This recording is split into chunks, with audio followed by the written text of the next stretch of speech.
from Kavala, Greece.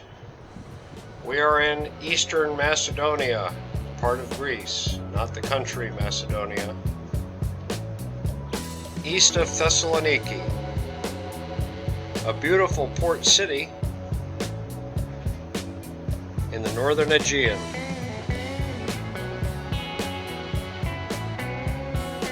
Very interesting place by the look of it.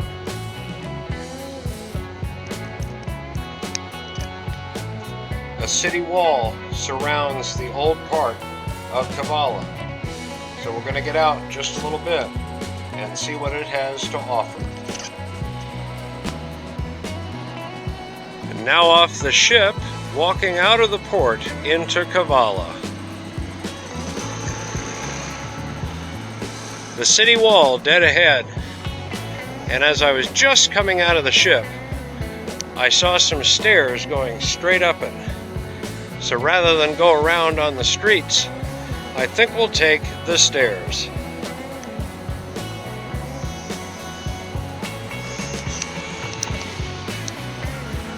Getting a little closer to that castle up top, which we'll explore in just a little while. And now, from the ship to the stairs, we go up into Kavala. Or we're not, because they're blocked at that house. Rats, try again. The city wall has become an impermeable object.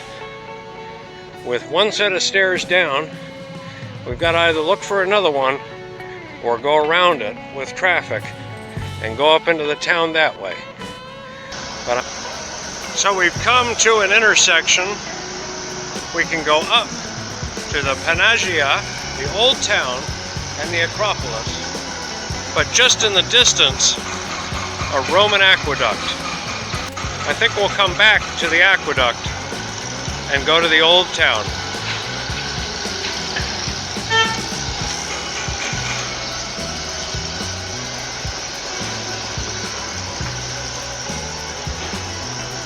And up the hill we go. Where stairs wouldn't take us, this hill will. Straight up to the Acropolis of Kavala.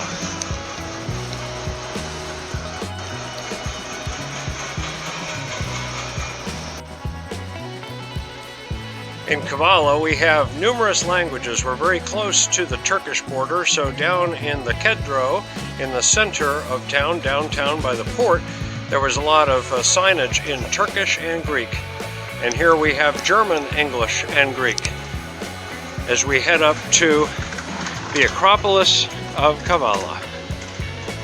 Stairs wouldn't take us there, but a steep hill will.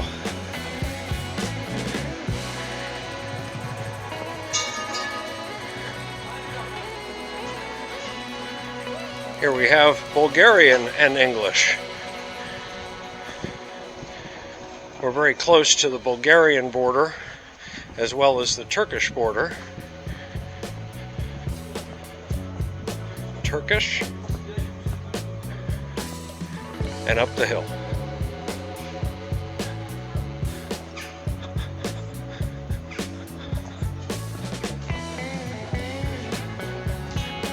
The inside of the historic city wall.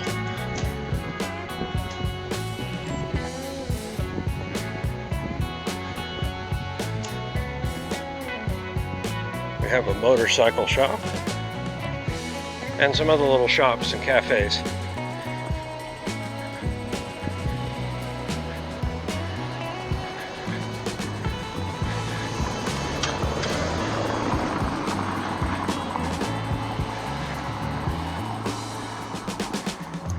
Cobblestone streets of the old city.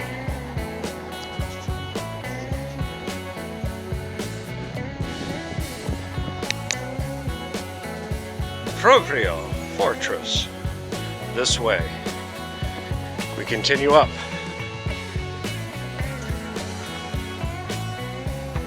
What appears to be a mosque with writing in Arabic.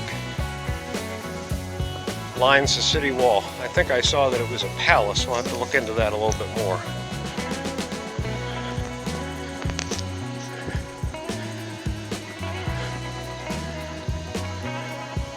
Very charming back street. Not very crowded. Not really a big tourist town, except for maybe the locals, as it's a port city. Ferries that go to Athens, probably other places. I think the car ferry this morning was headed for Athens.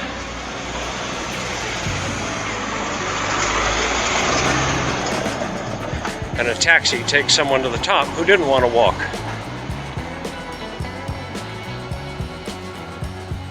We're now on Mehmet Ali Street,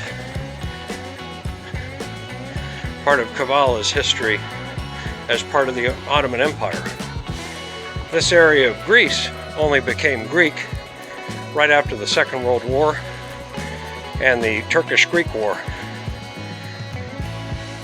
as well as Thessaloniki.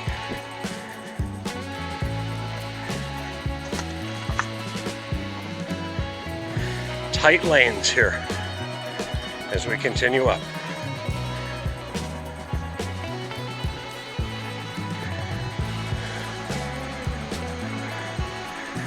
Taxi cab, traffic jam. Maybe the top.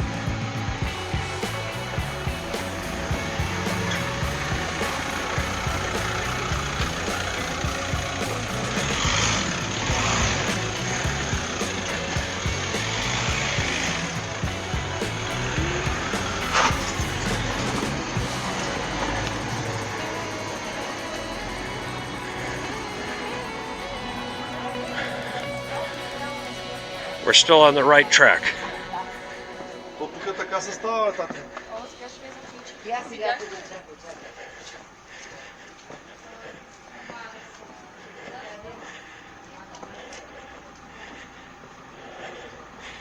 Our first little downhill in a while, and a steeper one. Maybe the path down to those stairs that were blocked.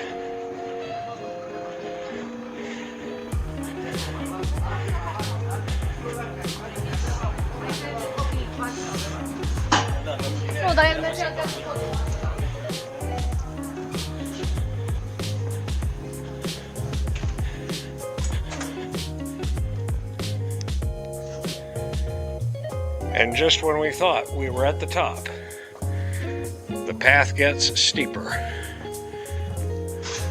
But we're still on the right track. A classic little front porch to a house that's no longer there.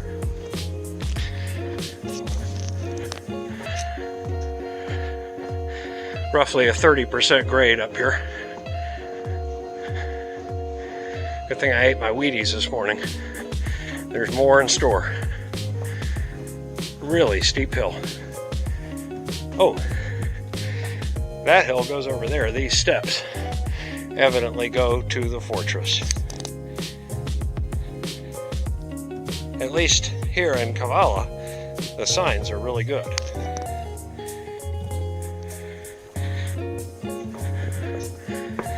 And we love stairs.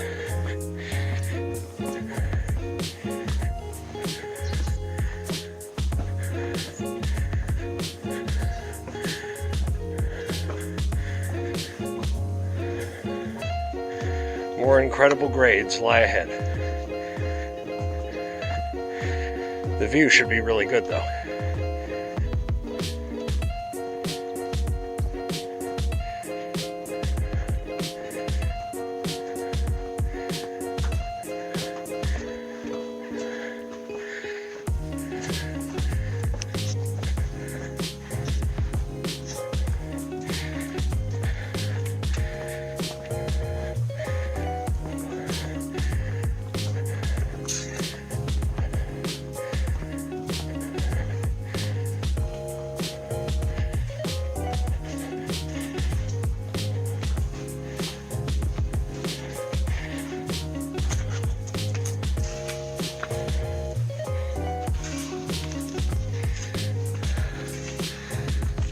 Unfortunately only in Greek, and we don't have time to translate it.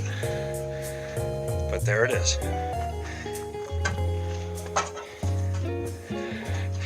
A few more steps to the top.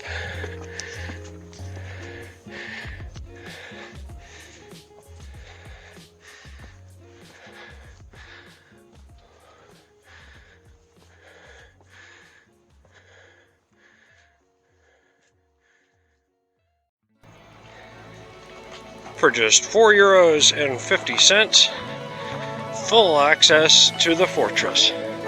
And here we are within its walls. And we have a concert venue here, a little miniature Odeon, if you will, and a beautiful view over the town and the mountains behind. So having caught my breath, I think we're going to venture around a little bit. There's also a cafe for a little bit of water or a beer before we leave. So the fortress is laid out like so, and we have the main circular tower built in the first quarter of the 15th century on the site of a Byzantine tower. So this is really an Ottoman fortress, the last line of defense and probably the quarters of the garrison commander. A water cistern in the middle. Lower ground floor construction attributed to the early Christian and Byzantine era. In the western section of the flat roof there are remains of a more recent mosque. An armory and a food depot. Built about 1530, so again during the Ottoman era, as an arms and food store. In the 18th, 19th centuries, it served as a prison. And finally, the guardhouse, number 4. And we'll go back to the main diagram. The building has undergone successive alterations and reconstructions. It was probably used as guards' quarters. A second large square tower was built in the 15th century and is unknown when the building came about in its most recent form. So 1, 2, 3, 4. Risquete, and though you are here, you find yourself in this place, so we will go in that direction. The inner enclosure and the outer enclosure of the fortress.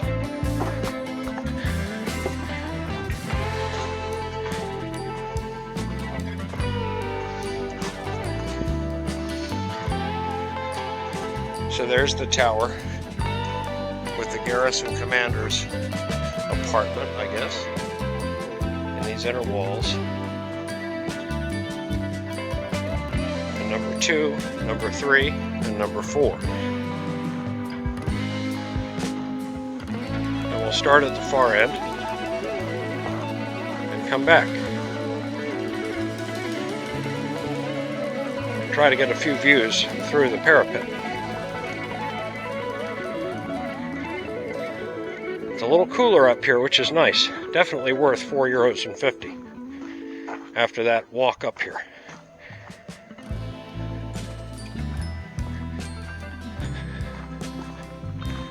For something constructed a long time ago in the 16th century, 15th and 16th anyway, it has fallen on some hard times. So here we have some steps, and we love steps because you know where they go up. And we have a view of the Aegean, looking down at the houses just below, and the road out of town, and a beautiful church, or 2, as it turns out.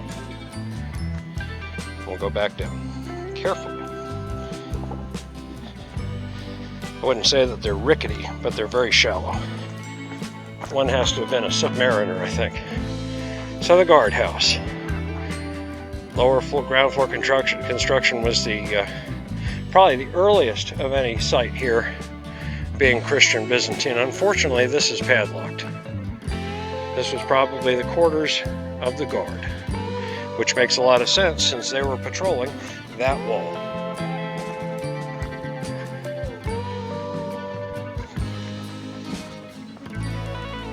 Greek flag flying on top of the tower, and I think that will afford us the best views of all.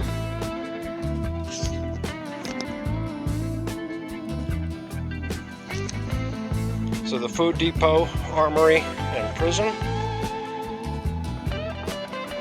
And we'll see what we can see. It was not a prison and an armory at the same time. It was only converted to that later on, 18th century. Rather dark down in here. But we're going to go down here and see if we can see anything at all. Makes sense that this was food storage, as it would be a little bit cooler. And of course we've got a great echo in here. I don't know that I'd like to conduct an auction in here. I'd have to really keep it down.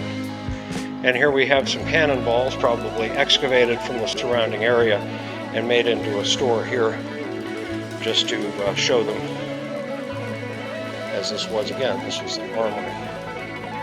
These timbers are probably not authentic to the period, and the stabilizing cables holding the walls together are definitely contemporary.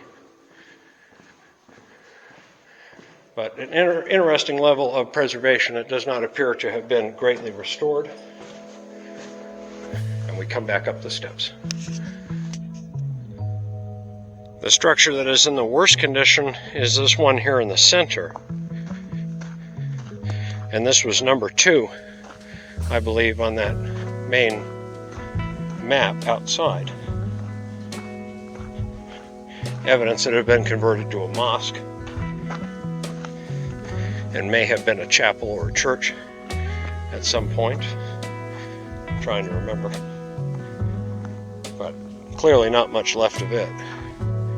And we'll take a walk up these stairs, which I showed just a little while earlier, to get up to these parapets.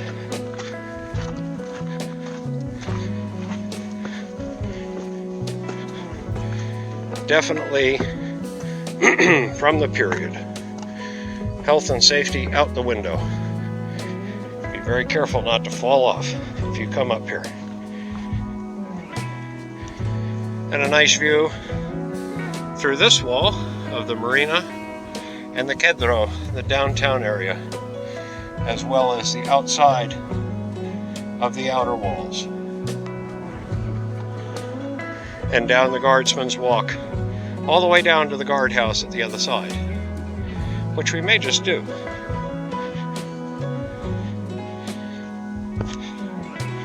Getting down a few steps there with the level change.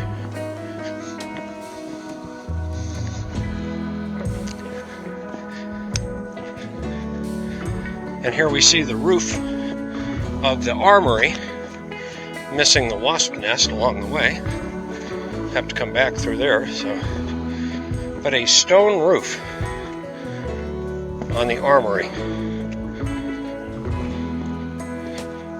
Really intriguing. But then again, built in the Byzantine style with a vaulted ceiling. They could do that because it's all stone. It just creates a tremendous amount of load, which is probably why the walls were pulling apart. And at the corner here, I'll turn back around and show you more of it. With the tower in the background, but the stone roof there. Very interesting.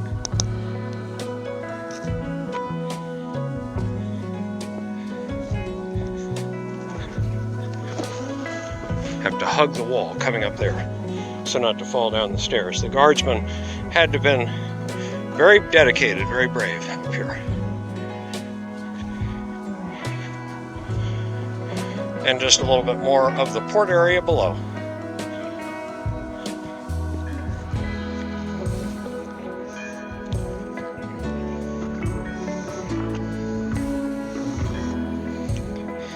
The ship in port. Also, this port is used for the ferries. There was a big Sea Jets ferry in here this morning.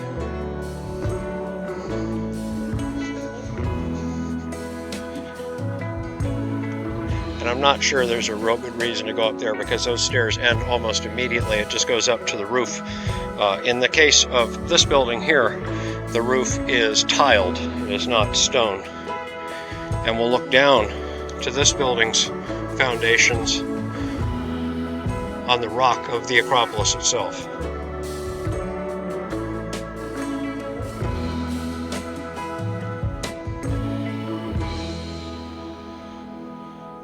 No doubt, given that this city has been occupied for thousands of years, other structures were very likely on this hill prior to the Ottoman and even Byzantine eras, but their ruins are gone, as this was an important defensive point in this fortress town, right on a port. The Ottoman Empire was not exactly a peace-loving empire. There was a lot of fighting. They continued to try to conquer all of their neighbors, and their neighbors clearly tried to get their land back.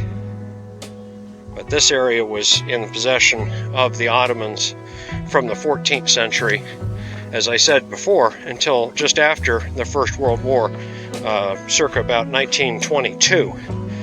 This area was ceded to the Greeks. Interestingly, the Greeks also tried to take the western part of Turkey along the coastal area where we were recently, quite far inland, and most of the coast, but they were their support dried up. Initially, the English persuaded them to do that. The English have influenced Greek foreign policy since the Greeks were given their independence back in the 1820s.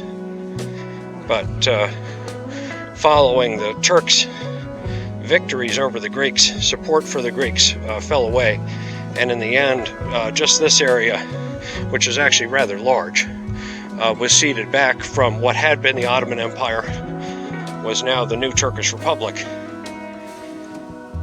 and given to the Greeks. So down these stairs, and shortly we will go up some other ones up into the tower. The main circular tower, built in the first quarter of the 15th century on the site of an early Byzantine tower, the last line of defense, and again probably the garrison commander's quarters.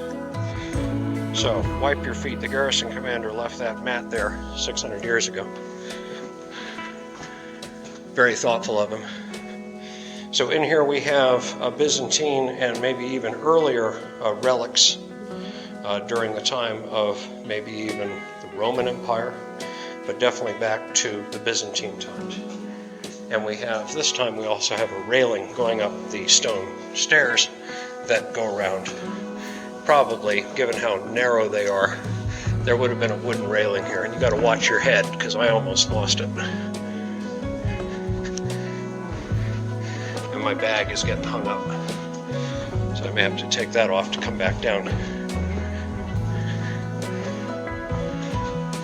And we're at this level here, probably where, if there was a floor here then, where the garrison commander was.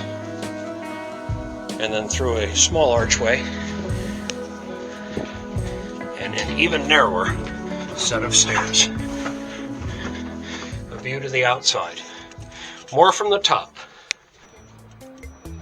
Having come up probably one of the narrowest flights of stairs I've ever been in, and I've been in a lot of cathedrals and towers and castles, we reached this level here, and then one more flight brought us to the top.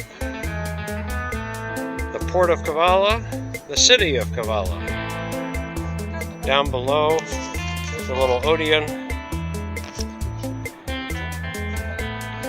the outer walls of the fortress,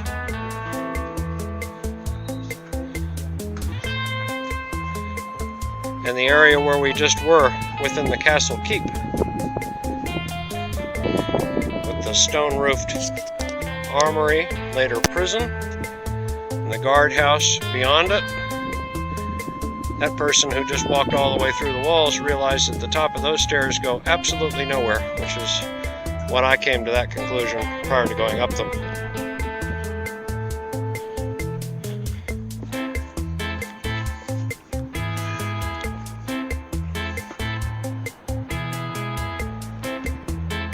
But what we're up here for really is the spectacular view of the Kedro downtown. Really pretty city. I almost missed the steps to this area over the little cafe that give a really nice view close up of the tower. And the tower is probably the highest point that you can get here, apart from on top of that mountain. And I think probably affords a lot better views. And now we come to what is possibly the other really significant piece of history in Kavala, is this terrific aqueduct that they have, old aqueduct Kamares. And clearly, at least Roman inspired, if not Roman built and then maybe rebuilt later. It looks really good. It looks a little too good to be original to the period, and I'm sure it has been damaged and has deteriorated over time due to earthquakes, Ottoman conquests, and various other things here. I want to show you something else. You have a sign in yellow for Constantinopolis. You may have heard of Constantinople. Today it's called Istanbul. And the Greeks do not forget that that was once the head of the empire, the Byzantine Empire, and it was theirs for a very long time. They do not forget. So here we have a comprehensive map of the old city of Kavala. We've already been to the fortress, number 5 on this map, and done a lot of walking around down here. Now we're up at number 1 at the city gates. And it isn't Roman. It's much newer, in fact. It's an impressive monument of Suleiman the Magnificent period, 280 meters in length, built during the reconstruction of the city in the 1530s on the top of the site of a probable post-Roman aqueduct, 1st to 6th century AD. But the monument, while Roman in design and inspiration, is about 1,500 years newer, as it turns out.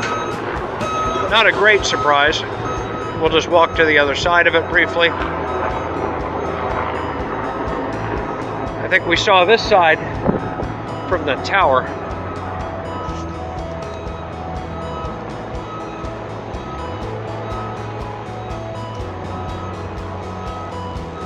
Just to capture all of it here. Nonetheless, a very impressive structure. Well, having been up at the top, we're now down below once again in the port, the Kedro, downtown Kavala. There's quite a bit of town also up on the hill to my right, and I was wandering around up a little bit through there, but down by the water tends to be where the action is, apart from what I found were a lot of small goods stores and construction supplies, etc. This is a bustling town, quite busy, and traffic was really bad just about 5 minutes ago coming down the hill. Glad I don't have a car here because I wouldn't be going very far. But lots of nice seaside restaurants. It is the lunch hour, and some are busier than others.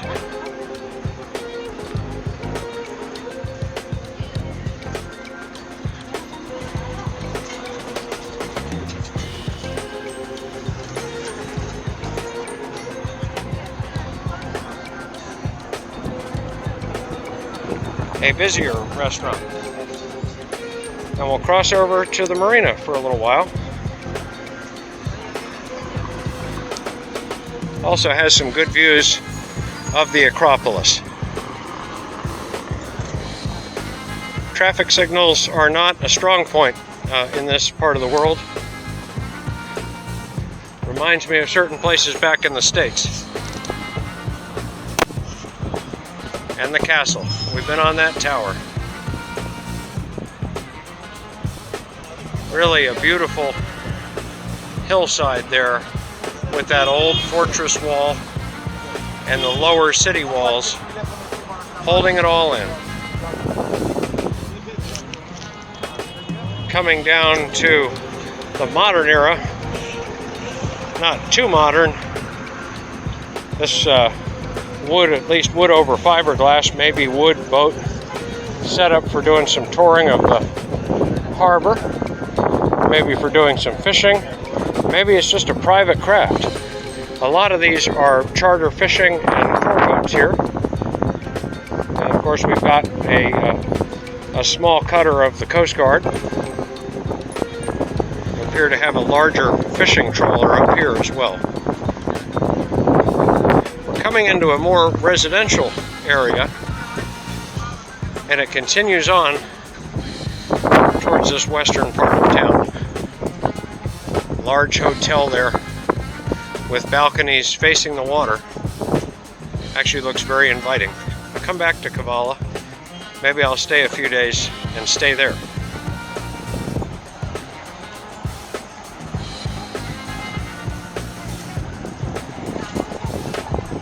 What I like to do when I come to an area like this is look for the restaurant that looks maybe a little bit more traditional, and then cross-check it with the one that has the best Wi-Fi. Got an app for that.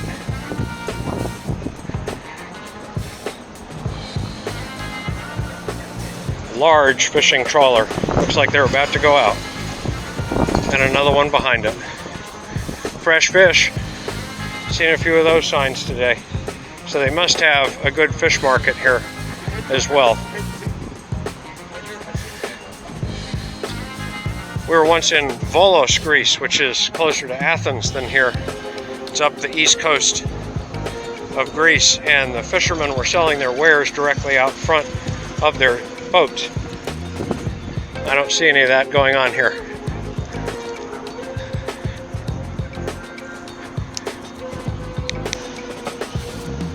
As afternoon turns to evening, we're taking off shortly from Kavala and headed to Thessaloniki, the second largest city in all of Greece.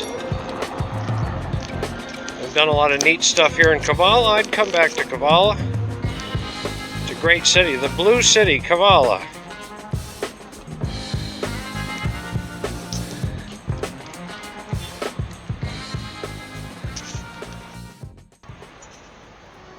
So thanks for watching Travel with Chip. Please subscribe and share. Appreciate all your support.